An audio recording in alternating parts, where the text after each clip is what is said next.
Sharing your passion starts with taking that first step. Take Will, for example. His first step was taking free TV classes at CCX Create. He's learning production skills and now has access to cutting-edge equipment. He's working on local music productions, meeting new people, and gaining the experience needed to produce his own show. Best of all, he's sharing his passion for music with others in the community. Share your passion. Visit ccxmedia.org.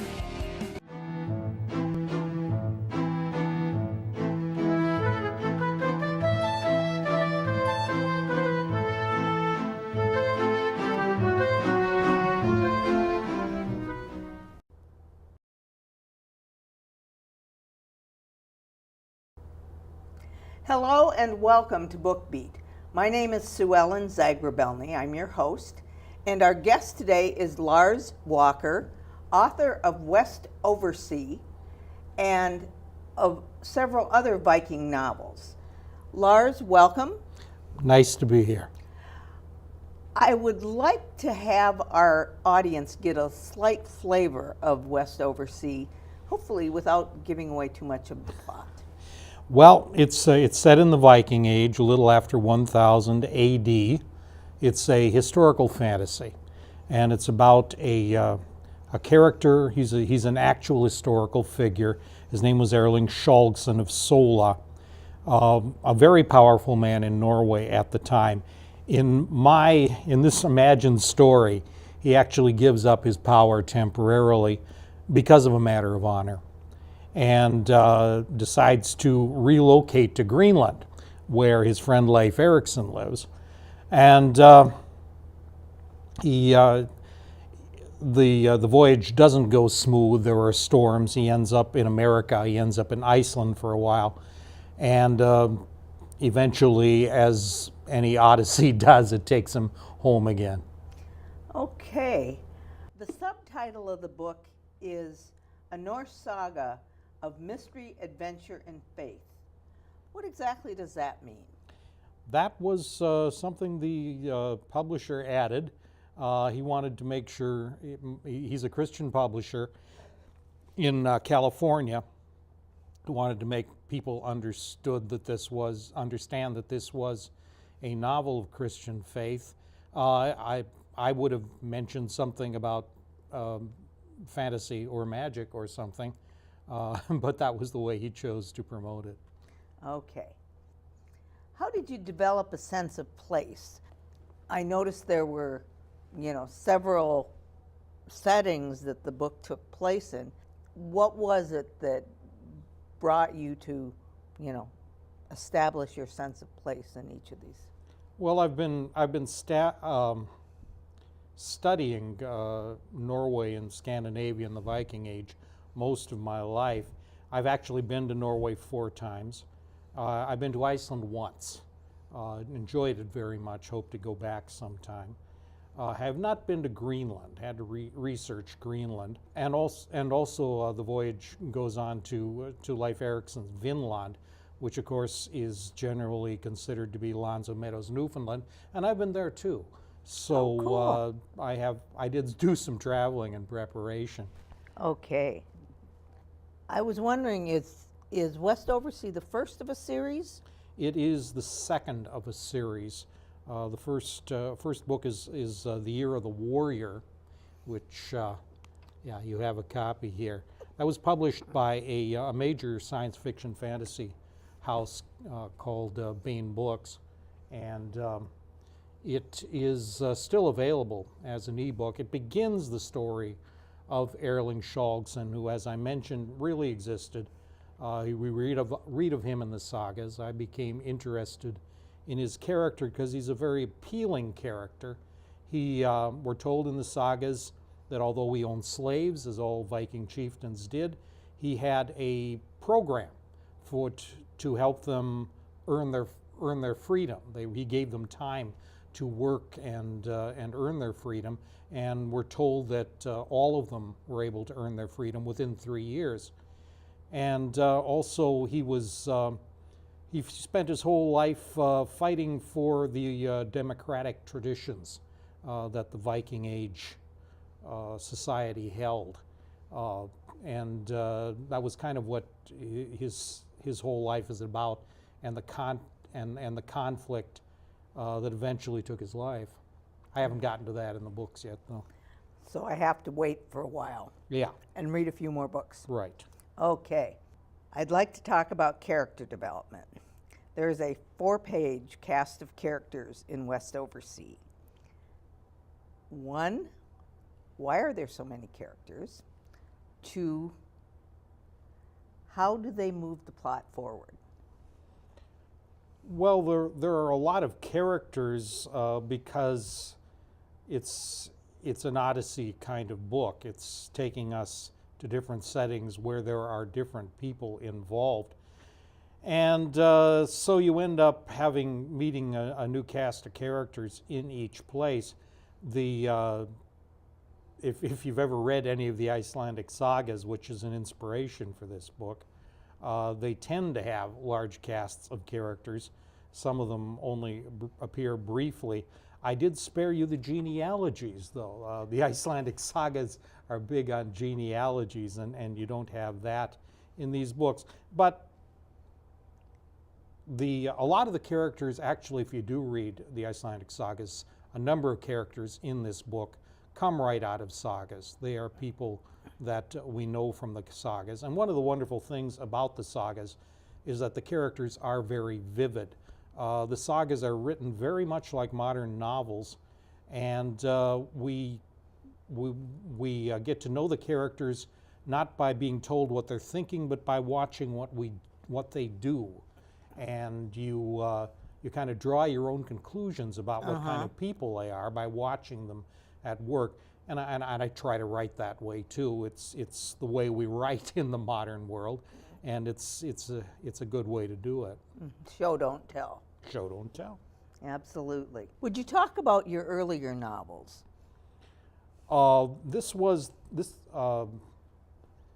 My first Sterling novel was the second book I had published. The first novel, it's a long story. I find it kind of amusing.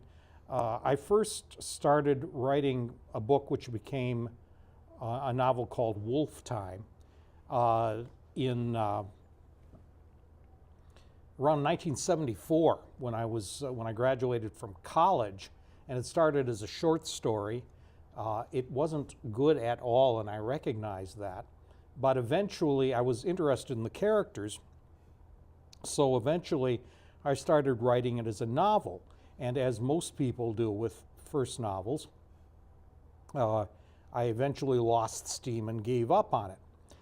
Then one summer, no, it was a winter, I was living in Wisconsin. I was working as a radio announcer, which is a dog's life. And I was living in a mobile home that I couldn't afford to heat properly. And one of the things I decided to do to keep myself going through that rough winter is I'm going to finish this book. I knew it won't be a very good book, I thought, but I will finish the book, and I'll be able to say I have written a novel.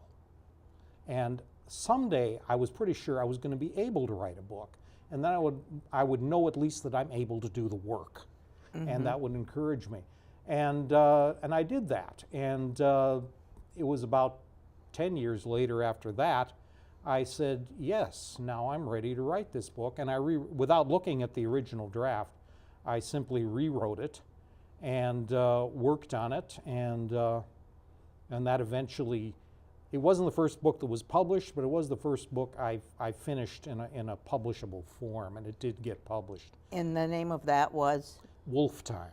Wolf Time, okay. And about what, 1985? It was, I think I finished writing it in 1985. It wasn't published until around 1995, so it was about 20 years from, actually no, 2000, more like that. So it was about 25 years in the making. In the making, and well worth the wait. Yeah, and word to the wise for aspiring writers to persevere. Exactly. And you have a couple of other novels that are earlier before The Year of the Warrior, and you had another novel in that time period. Can you talk about that, please? Yes, I wrote a novel called Blood and Judgment, which was the other novel that was published by Bain. And that is a time travel fantasy. It's about Hamlet, who isn't exactly a Viking. He was a pre-Viking, but it's a situation where the cast of an amateur production of Hamlet gets sucked into the past, and they actually trade identities with the real characters of the real life of Hamlet, and so you've got the real Hamlet fumbling around in the modern world, and these actors fumbling around in ancient times, and we got monsters and various fantasy elements. Sounds like fun. I like to think it's a fun book. Yeah. That sounds like fun. I guess back to West Oversea and The Year of the Warrior. Why Viking lore? What was it about Vikings that captured your fantasy? I tell people that I got into Vikings because we didn't have video games when I was a little boy. If I was the kind of nerd who would have become a video game aficionado if we had had them, but as it was, I had to come up with my own romance. So there was a really dumb TV show in the early 1960s produced by Kirk Douglas. It was called Tales of the Vikings. And that was the first time I really noticed the Vikings, and particularly the ships were so romantic and interesting that I just latched onto them. And I think from that very beginning, I had an idea that someday I was going to write a book about Vikings. So I just made it one of the hobbies of my life to get a hold of every bit of information I could get, which wasn't that much at the beginning because I lived in a very small town with limited library availability, but to read everything I could. So although I'm not a professional historian, I have devoted more than 50 years of my life to studying the subject, and I think I qualify as a fairly knowledgeable amateur. So you've answered my next question, doing historical research, and I understand by trade you are a librarian, is that Yes. correct? So you've got resources at your fingertips, so to speak. Are there any unusual kinds of research that you do? Well, there is, of course, the Viking reenactment. I'm a member of the Viking Age Club and Society of the Sons of Norway, which gives me the opportunity to suit up as a Viking. I wear the clothes. That in itself is kind of revealing. I have slept in a Viking hall. I have rowed a Viking boat. Built my own shield. That sort of tactile contact, I think, helps to in the world building and in getting into character and getting into the world view.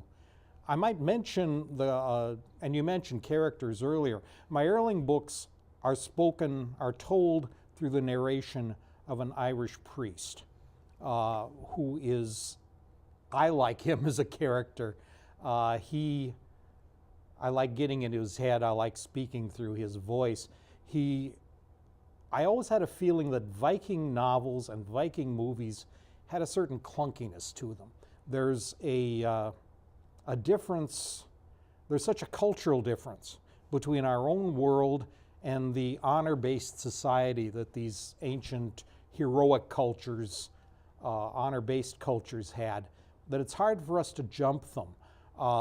It's often been noticed that in Tolkien, the hobbits are bridge characters. You've got all these noble, great, heroic characters like Aragorn and Theoden in The Lord of the Rings. But in order to bridge the gap between the reader and those people, he gives us the hobbits. The hobbits are like us. The hobbits are not great heroes.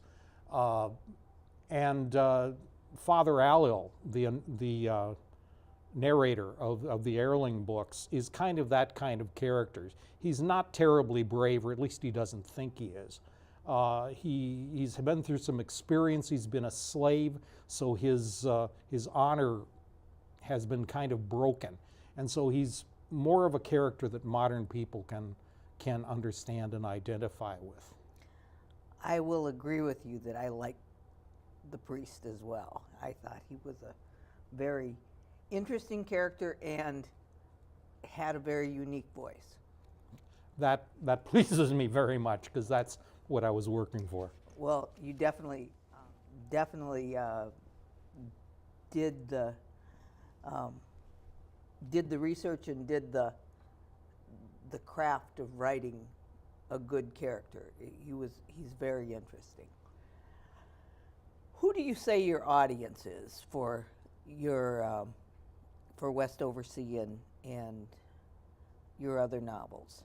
Well, that's an interesting question. I've never been, you know, the motto, the thing they always tell you is to write what you know, and Vikings have always been what I know.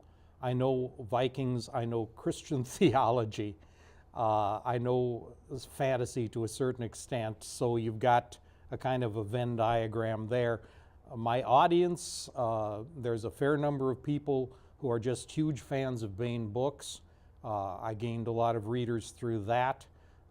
People who are interested in fantasy, people who are interested in Christian fantasy and Christian fiction, wherever that overlaps, and I hope bleeding over the borders a little bit, is the people who read my books. What do you say to aspiring writers? What can you describe about your writing process? Okay, I am not one of your greatest dedicated writers that anyone should copy. I tend to write in the evening in an easy chair with my laptop on a tray in front of me, and very often with a TV on, because somehow for me the chaos of moving my attention from the television, or I may be playing music, helps me to move the story along. My advice for writers, of course, the obvious one that everyone says is write. You just got to do the thing. It's been said that everybody's got 1 million words of dreck in them, and you just got to write those words out, and the good stuff will come.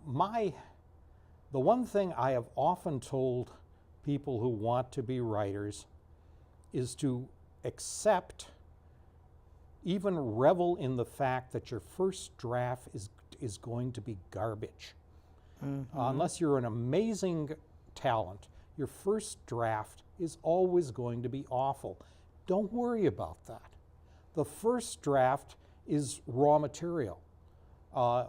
When you're producing a first draft, you're giving yourself a pile of clay, and then out of that clay, you will shape your real story. It is the job of the first draft to be lousy. You work with it, and don't don't put that pressure on yourself to write perfectly in the first draft. Your real craft will come in rewriting and rewriting and rewriting, and you're going to need to do a lot of that, again, unless you're a major genius. And I think even major geniuses generally they do. There are stories of some writers who supposedly were able to turn in very good copy in the first draft. They have different kinds of brains than I do. I can't do that. Yeah, me either. So do you write every day, or? I write 6 days a week, unless I fail, of course, and I'm not going to sit here and pretend that I never miss a day. But I try to write 6 days a week. I try to write 1,000 words a day if I can when I'm working on a novel. First draft, of course. Polishing, you don't go by words.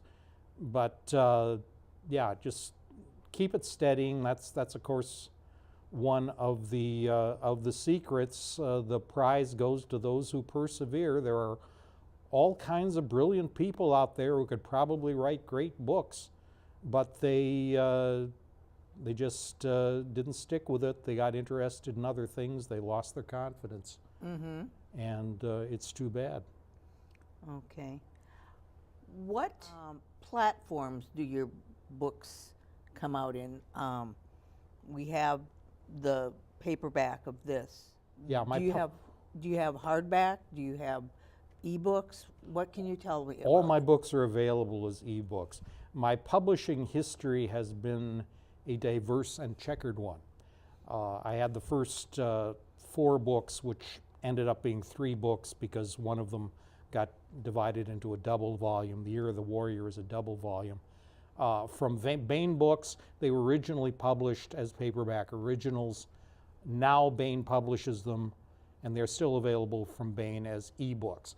This book is from another publisher called Nordskog Publishing out in California, a small press, West Oversea, and that one is available in both formats. And so that one, when I go to speak to groups, for instance, and when I do Viking events, I have that one to sell. And then I have 2 further books that are self-published, and at the present time, I may eventually get some of them printed, but at the present time, they are available only as ebooks. Okay. Let's take a moment, and you mentioned Viking reenactment.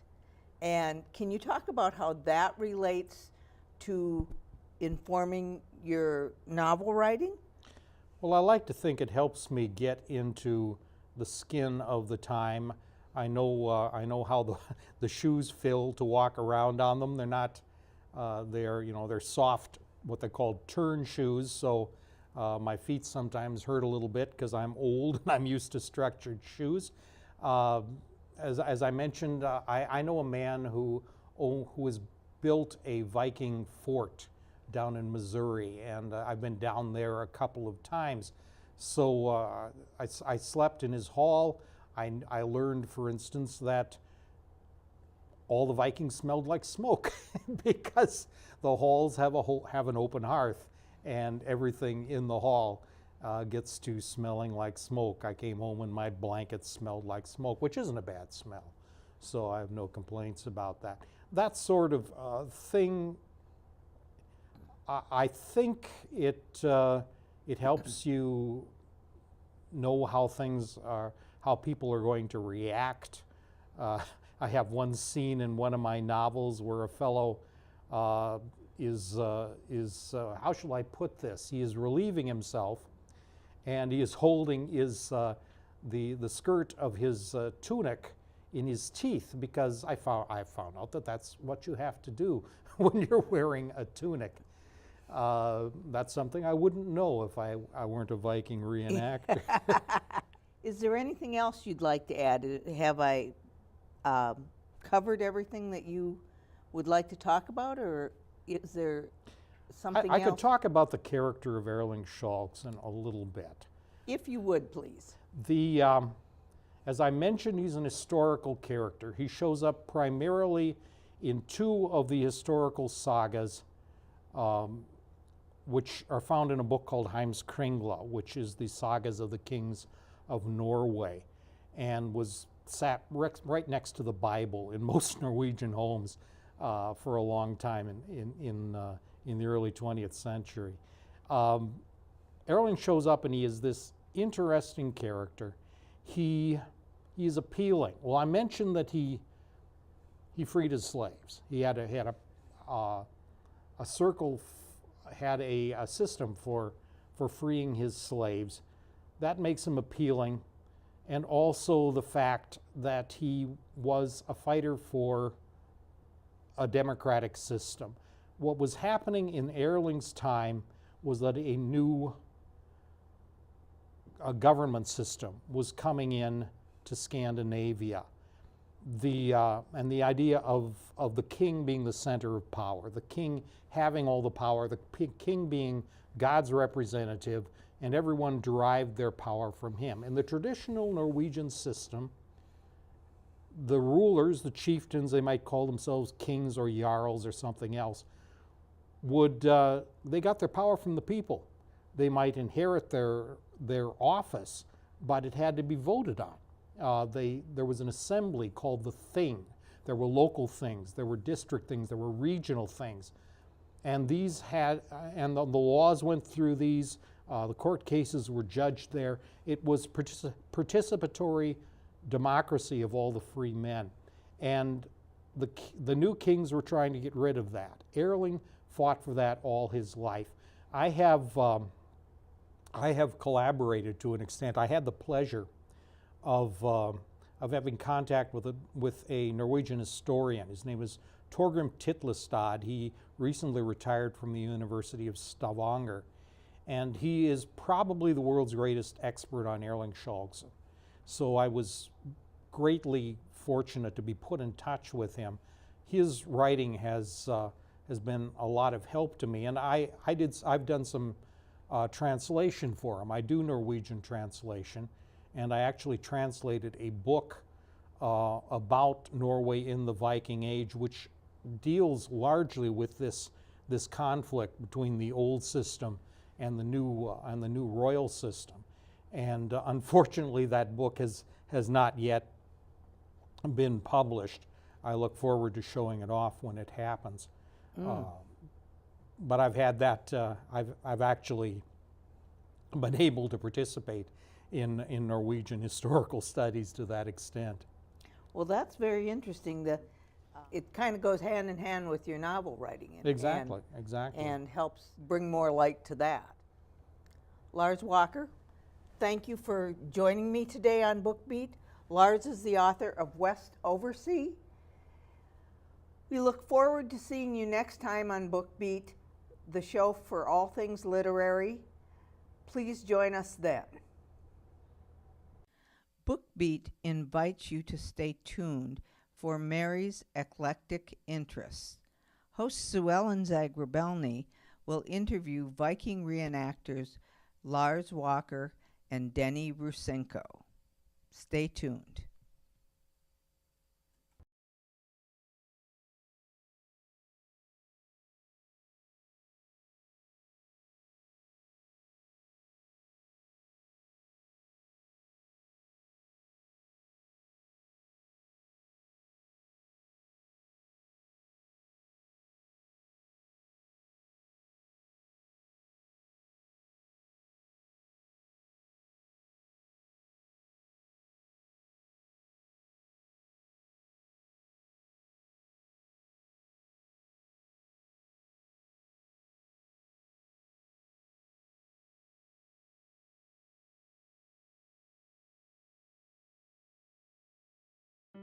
Volunteering is more than just a word. It's a window to opportunities. Take Mark, for example. By taking free TV classes at CCX Create, Mark is helping bring entertainment and information to his community, along with building a foundation of skills that will take him one step closer to his dreams. Share your passion. Visit ccxmedia.org.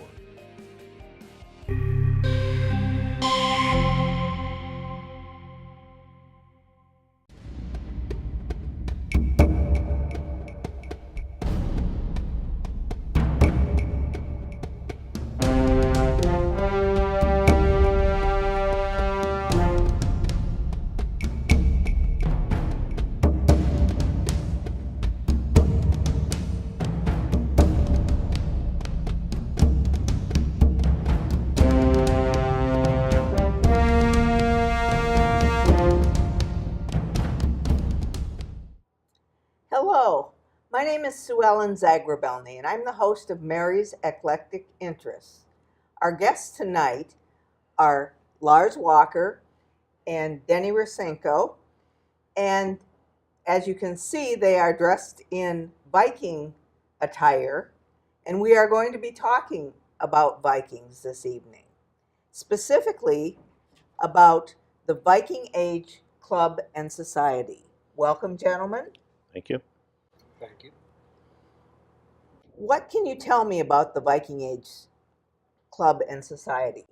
Who wants to start first? The Viking Age Club was originated in 1985 by a member of the Sons of Norway, Gary Anderson, and myself.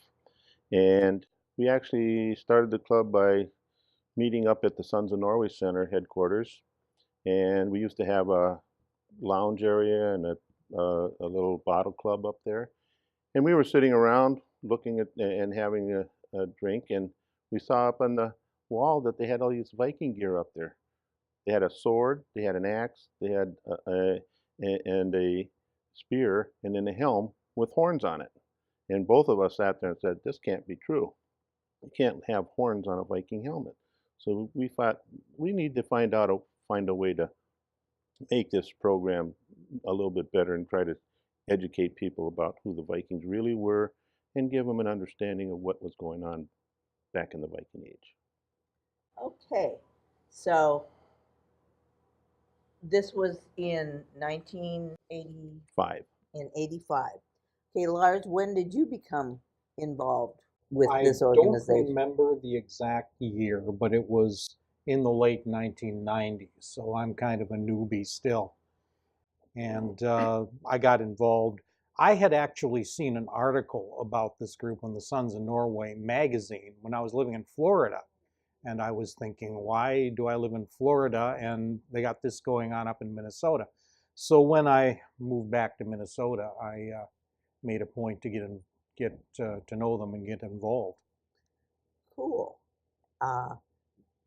The idea of coming together to make things more authentic, I think, is exciting. Yes. Can you talk about that a little bit? Our focus, we had, there's various ways that reenactors can become, involved in programs and stuff and how they present themselves. We decided that what we wanted to focus on is the education and preserving the arts and crafts of the Viking period. Okay. And what we wanted to do was to develop an atmosphere for which people with those skills could come together and demonstrate those arts and craft skills. So that makes it a real teaching tool then. Yes, we were very educational. Are you involved with that, Lars? Yeah, I do. We're both wearing, I do leather tooling. That's my craft, aside from selling my novels. And we're both wearing belts that I made right tonight. So that's what I do. I also sell little bookmarks and things for people, souvenirs. Okay. How about your attire? You both are dressed in tunics and other paraphernalia, accoutrement. Could you say something about those? Well, most of the time, with regards to our outfits that we have on this evening, this would be probably considered a relatively wealthy Viking, have some money. Basically, you can tell that by the amount of material and excess material that we have on the tunics. Plus, this would probably be part of a festive event, where you're going to a party or a big event, and you want to look your best. Okay. Okay. The costumes themselves are made by members of our group.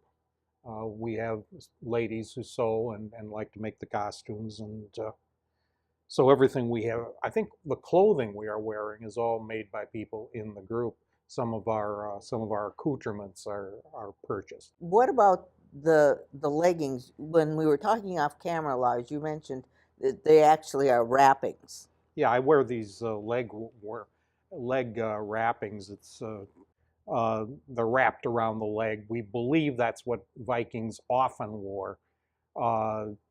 It's very much like the puttees that the soldiers wore in World War I. They're probably for protecting the pants, just the trousers, just to keep them from getting torn up by thorns and things, and also for warmth because they're quite warm. I don't wear them on a hot day. Mm-hmm. Okay.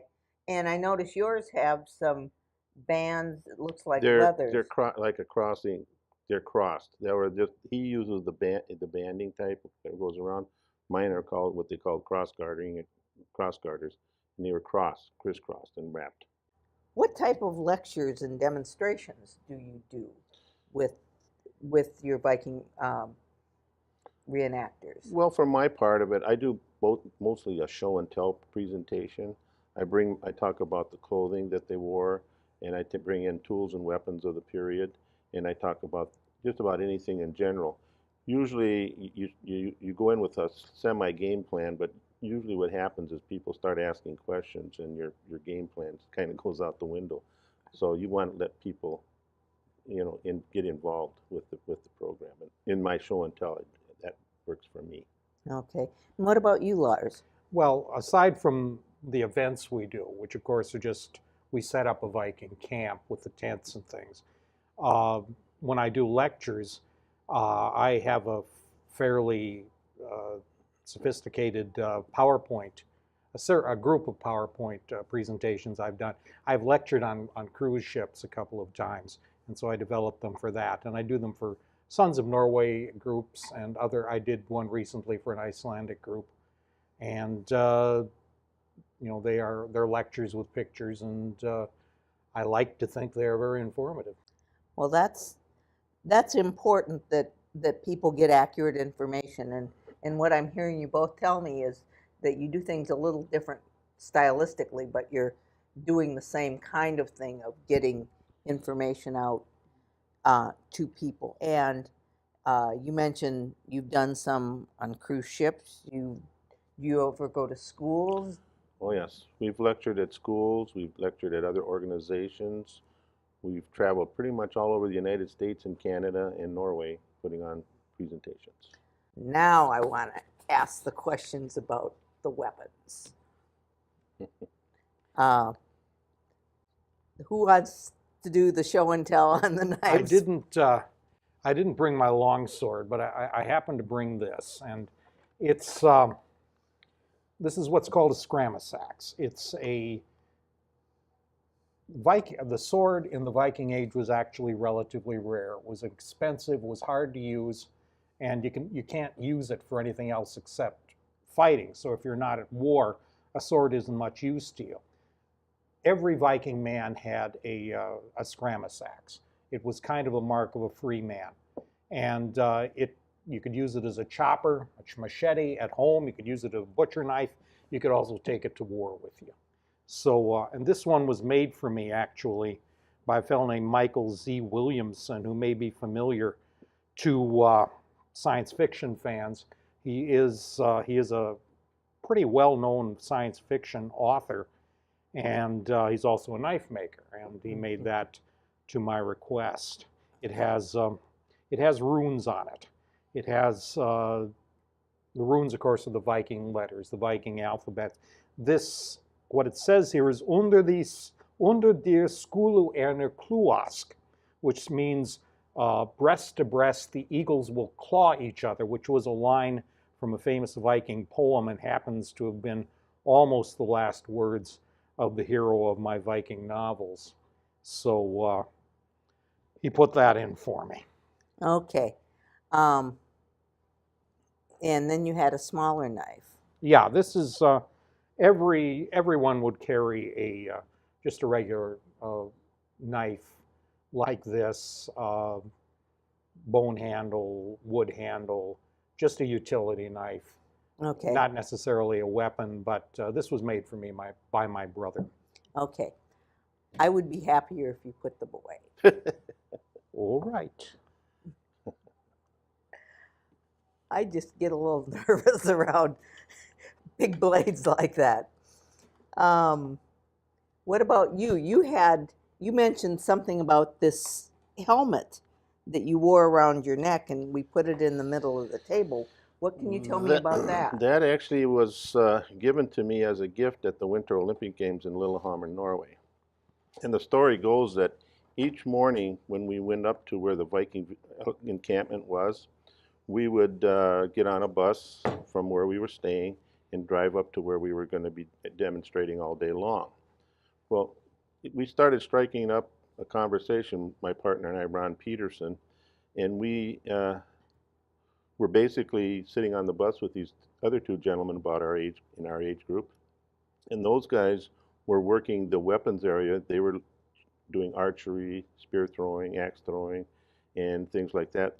But as we started talking, Ron and I decided that what we would want to do is to give simple little gifts when we were there. So we gave them a couple of little glasses of shot glasses with the Minnesota loon on it.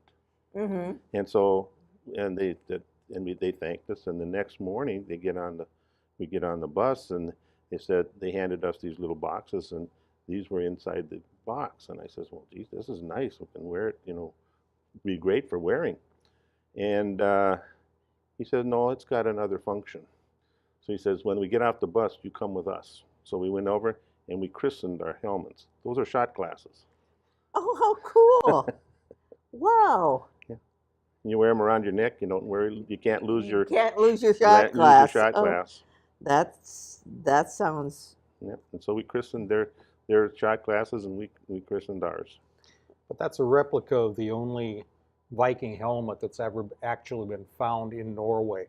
It looked like that with a spike on the top and the optical protectors. Oh, that's interesting. I was just trying to put together between what you had said and what you had mentioned earlier, that there had been only one Viking helmet found by archaeologists. Is that correct? In Norway. In Norway. Okay. Now that you mentioned the 94 Olympics? 1994 Olympics in Okay. Lillehammer. Would you talk a little bit about how the four of you that you mentioned came to be a part of that? Well, it basically happened 2 years before the Olympics became an event. They were still preparing it and building it. But in 1992, the Sons of Norway held their international convention at Lillehammer, Norway. And I went over as a guest just to take the ride because I wanted to see Norway for the first time, and I was also doing some research on my ancestors. So I took the trip over there. Well, while we were there, we were traveling around. Well, we were introduced to this group that was planning on having a Viking encampment there at the Olympics. Well, I sat down and started talking with them and asking them questions, and I just asked them if, would they be interested in having some American Vikings come over and be part of your encampment? And they said that'd be fine. They said, so we just basically turned out. I went back after the Sons of Norway convention was over with, went back to the Viking group and asked anybody who wants to go to Norway to be part of the Viking encampment there, and 4 of us ended up going. It was quite and it was all by accident, just purely dumb luck, so to speak. Well, do you have some stories to tell? Oh, yeah, I do really have some interesting stories. Basically, when we first got we started actually up in Trondheim, Norway, and took buses down from Trondheim, from there to Lillehammer. And of course, you always have little things that take place along the trip and tours. And we got there very, very early in the morning, so we were pretty tired. We just rested, and then we had an opportunity to go down into the village of Lillehammer and visit a little bit. But as we got into the encampment, people were setting up all their equipment and everything, and each morning, each tent has some kind of thing happening inside of it, so people could go and see what was going on. Well, one of them had a baking oven that would bake buns in the mornings, and so they would go in there. Well, one morning, 2 of the young ladies that were working it came in a panic over to where Ron and I were in the encampment and said, something's wrong with the machine. So we said, I couldn't get away because we had our equipment there, and we didn't want somebody had to stay to watch it. So Ron went over and he looked around and he's checking it over and finding out what was wrong with it. And he said, and he finally went back and looked back behind the machine and plugged it in. That was one. The most fun was we were probably introduced by no more than probably 23 different countries' news TV stations who stopped at us because we were kind of unique. We were the Americans. And so people would come to see us. Well, there was this one Australian news crew, and the cameraman was having a problem with his case for the camera. He couldn't close. He'd lost the screw. tiny, tiny, tiny screw. And he said, well, what can we do about this? Ron looks at the machine and he says, you got a pair of sunglasses? And he says, yeah. So he takes the screw out of the sunglasses, puts it into the camera, and he was able to close and work the camera. The guy turned to him and said, where did you learn how to do that? I says, I used to watch MacGyver. So those are the kinds of things that we would do. I think probably one of the most unique things that happened to us was when we were up near Stiklestad. We stayed overnight there, and we stopped over at the museum there. Stiklestad, of course, is the place where St. Olaf, St. Olaf College, the patron saint of Norway. He was a Viking. He was killed, martyred at the Battle of Stiklestad. Okay. Yeah. And so what we were doing at the museum there was we were going to just look around, and so, but the curator came up to us and asked us if about the fact that we were from America, and he wanted to know. For some reason or another, I think one of our people that we were staying with told him about our chainmail shirts that we had, and he came up and asked if there was a possibility that they could buy a chainmail shirt off of us. And I said, well, we don't sell them. And I said, well, but if you want to, I'll give it to you, but we don't sell them. I'll give it to you. And he said, really? And he said, well, okay. Can you come back tomorrow? And he said, can you be dressed in your costume and everything, and we can have a small presentation? I said, sure, we can do that. I think Ron and I dressed up in our gear the next morning. We got over there. There's cars parked all over the place. We're trying to figure out what's going on. Well, the next thing we know, we walk in there. They had Norwegian TV, radio, every broadcasting media that was around in Norway at that point was at Stiklestad, ready to do our presentation. Oh, how wonderful. And we presented it. By the time we got down to Lillehammer, they knew us from all over Norway. Oh, how wonderful. So that really kind of set the stage for your appearing in the camp. Yes. What has that done for the group? Does it kind of set a standard for how how you perform your reenactments? Well, it is an education because I was there demonstrating how to make a chainmail shirt. I was actually demonstrating that in the encampment, and it was relatively closed, so I couldn't work very long. I had to take my gloves off to work because you can't work with mittens on and try to turn wire and stuff. Mm-hmm. So I would work for about 10 or 15 minutes, and then I'd stop and stand, and people would be walking by.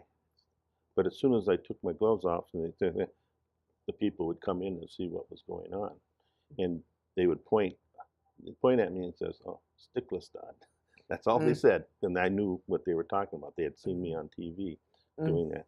And what was nice about it, we had young people in the encampment there. The average age of these people that were working at this encampment there were between 13 and 50 years old, but mostly young people that were participating in this. I had he was about probably 12 years old or 13 years old, and he was working the encampment, but he was fascinated by the chainmail making. And he'd stop in where I was working on. I was building a shirt there, and I was going to donate it. And he sat there and worked, and I taught him how to work with it. And he was already doing the chainmail. And every break he had, he'd come over to my tent and work the chainmail. He was actually starting to do the lectures by the time he was done. Oh, and what was fun about it, the nicest thing about it was when I was done, I gave it to him, the shirt, because he had worked on it. Oh, how wonderful. Yeah. You've talked a little bit about preserving arts and crafts of Viking, and you said, Lars, that you are a wire worker. Leather worker, and you're a wire worker. I do wire. I do also wood. I do wood carving. I make tents. Oh my goodness. Yeah, I do a little bit of everything there. So, how does that play into your demonstrations? It's part of the thing we do. You set up a camp. You're involved in your craft. You're explaining it to people. We'll have a table out there with weapons. People are always interested to see the weapons. As he said, the kids love to see the mail being made. That's always fascinating. It's a living history show. That's fascinating. I have been places like Williamsburg and other places and seen American history. I never knew something like this existed. Well, and what was unique about ours too is the fact that, like Lars was saying, we demonstrate, but we also were hands-on. We had kids actually sitting down and learning how to do this, and we taught them and we showed them how to do this. When we were in Minot for the North Coast Fest, we would be there for 10 days, and we'd teach 14 kids how to make a pouch, how to make a board game, how to make a necklace, how to do anything. They'd make their own shields and design them. And these kids would become part of our encampment, and they would show people, they would become the demonstrators. Oh, how wonderful. So they would demonstrate to the people how things were being done. And during the week, Gary Anderson, myself, and Helen, and Barb Hines would go to the schools and lecture. We would lecture over a 5-day period to about anywhere from 15 to 20 schools. My goodness, that's a steep schedule. Yes. Lars, you mentioned that you have done PowerPoint lectures and so forth. Are your lectures mainly geared toward adults? Generally, I've worked with adults. I haven't done the school lectures as like the other groups have. Usually, it has been to adult groups. Sons of Norway Lodges, especially, but other groups. It's narrating the history and trying to bring it alive. A lot of people are interested. A lot of people don't know much about it. A lot of people know a lot of things that are wrong. So. Mm-hmm. And that goes back to the authenticity of bringing together information, authenticity, and making it come alive. That's what I'm hearing from both of you. How can individuals and organizations get in contact with you? Well, we do have a web page at vikingage.com, just vikingage.com. It's kind of unconstructed at the moment. Really, right now, the best way to contact us is through our Facebook page, which you just do a search for Viking Age Club and Society Sons of Norway, and we are quite open to outside people who are not members of our group or Sons of Norway. If you want to become a member, want to get involved, we are happy to have you. The way we organize it is if you join the Sons of Norway, and you don't have to be Norwegian to join the Sons of Norway, if you join the Sons of Norway, then you can be a member of our group at no other charge. Interesting. So it's just the cost of setting yourself up with your costume and equipment. Very interesting.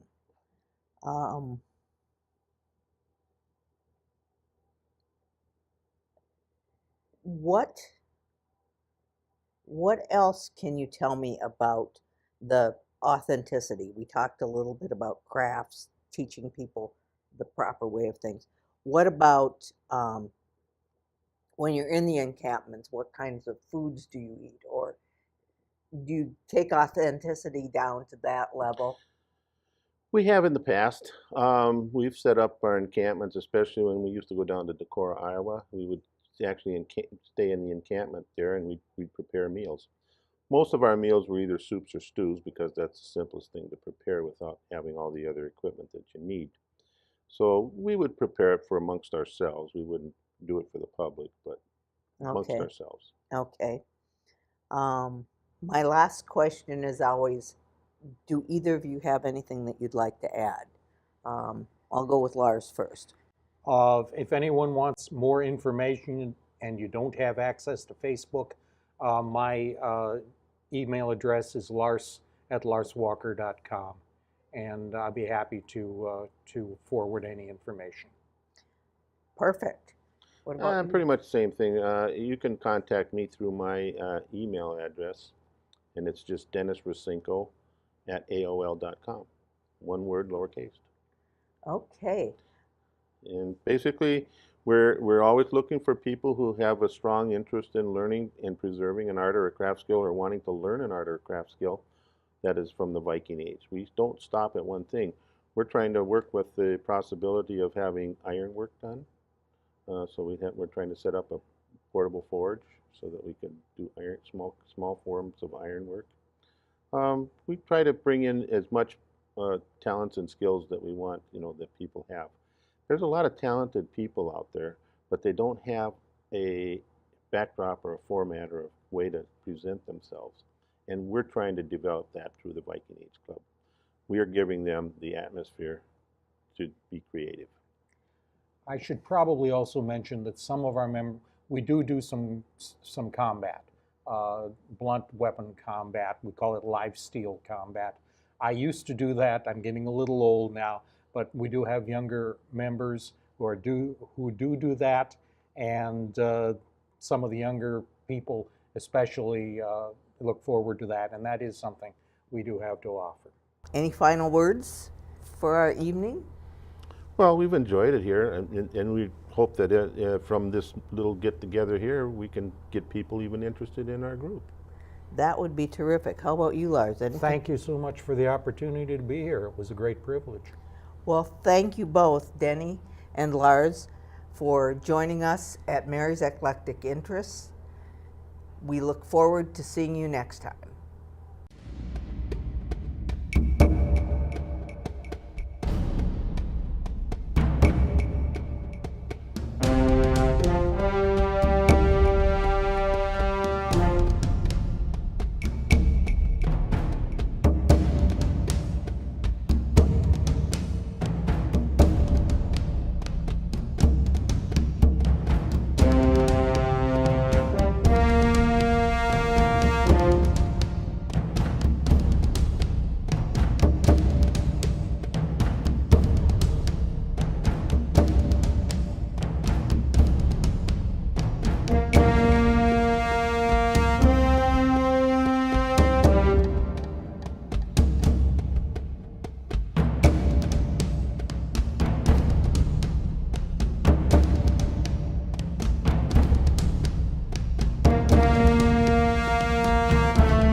Sharing your passion starts with taking that first step. Take Will, for example. His first step was taking free TV classes at CCX Create.